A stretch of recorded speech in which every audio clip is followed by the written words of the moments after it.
Hello and welcome to the battle. Next slide. I want to ask you one simple question. What do you think about war?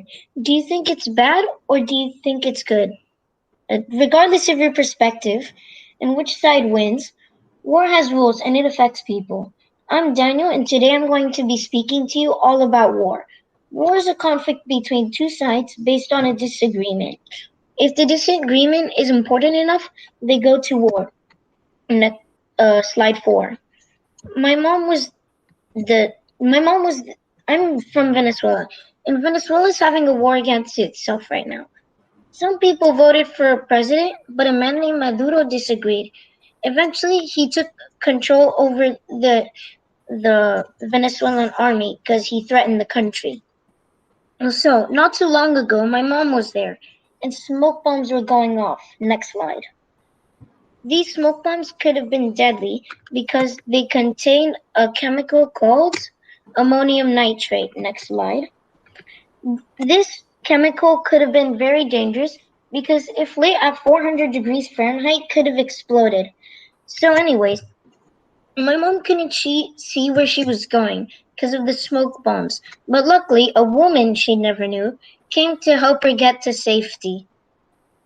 This it could have like if she hold on if the woman never helped her to safety, then she could have been badly hurt or even have died.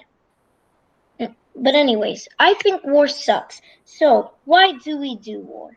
Well, there are lots of reasons why we do war. Next slide. And the next slide.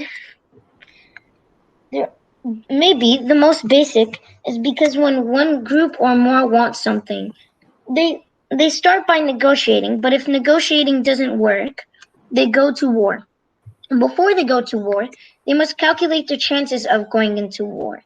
They see how much fighters they have and how much guns and weapons they have and whether they think they can win the war or not. After this, if they think they're good enough, they go to war. But another reason why they could go to war is because an ally could have offended or betrayed them. It could also be caused because one person wants something from the other person, like land.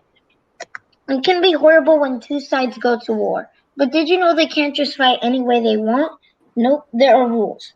I will tell you about the rules in a bit, but to understand the rules, we have to look at the tools that they have used over time. I'm going to start by comparing the war in Afghanistan. Next slide. And then I'm going to compare the one in 400 BC when the Greeks needed to invade a town called Athens. Next slide. I will start by saying what guns they used, which they used the C-17 rifle. And they also used other guns like shotguns. They used bombs and other explosives like grenades. They used ground vehicles like, next slide, tanks and jeeps, and air vehicles like helicopters and planes. Next slide. They also used robots to help carry backpacks and drones to fly in the sky. Afghanistan's allies, like the French, help provide these tools of war. They sent about 2,000 jets and tanks to help them in battle. A war in 400 BC used different tools. The Greeks used, next slide, spears, swords, next slide. They used spears, swords, axes, and mallets to kill, catapults with flames, and bows and arrows to attack from far away. To protect themselves, they used, next slide, next slide. They used things like shields, and a strategy where they would make a box of shields so they could hide in it so they would be immune from the attack. They wore iron, gold, or wood armor to protect themselves. Next slide. From enemies, and would use enemy skulls and put them on spears to show strength. Advances in technology create new weapons of war. These weapons can be more devastating and cause greater effects than others. They can cause too many problems, So world leaders got together during the Geneva Convention to set up the rules for war. According to the International Committee of the Red Cross, ICRC, some some important rules are, next slide. One, no killing innocent citizens or the medical personnel helping the wounded. Two, these laws prohibit torture to both soldiers and citizens. And three, prisoners need to live in fair conditions to survive. There are actually about 30 rules or more for war, but these are some of the most important. 196 countries have all agreed to follow the rules, and the rest, which there are more, either use different or use the same but with more rules. If a nation or person breaks these rules, they commit a war crime and are investigated by the Committee for International Health Regulations, IHR. There are harsh penalties for these war crimes.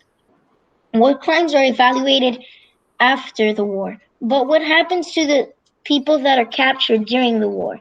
What happens to the prisoners? Think about these facts. Next slide.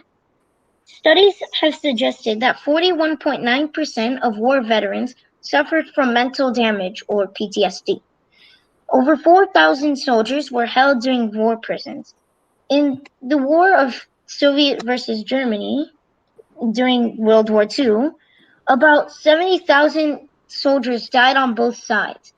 Over 200 prisoners were held by, or actually prisons were held by the are held by the government or the states today. By the end of Civil War, over 50,000 prisoners held uh, by the prisons died to disease. Also, beside those facts, to my right at least, there shows a graph of how many soldiers were killed each year. And look at that. In 2003, 12 soldiers were killed, or actually sentenced to death, which is bad. Anyways, war happens, and it happens throughout all of history. I I don't think we can avoid war, but we should be fair in how we fight. We have to follow the rules, or war will get too big to destroy us. Or war will get too big and destroy us. Before you go, I want to share with you a quote from John F. Kennedy. He once said, "If mankind does not put an end to war, war will put an end to mankind." Thank you.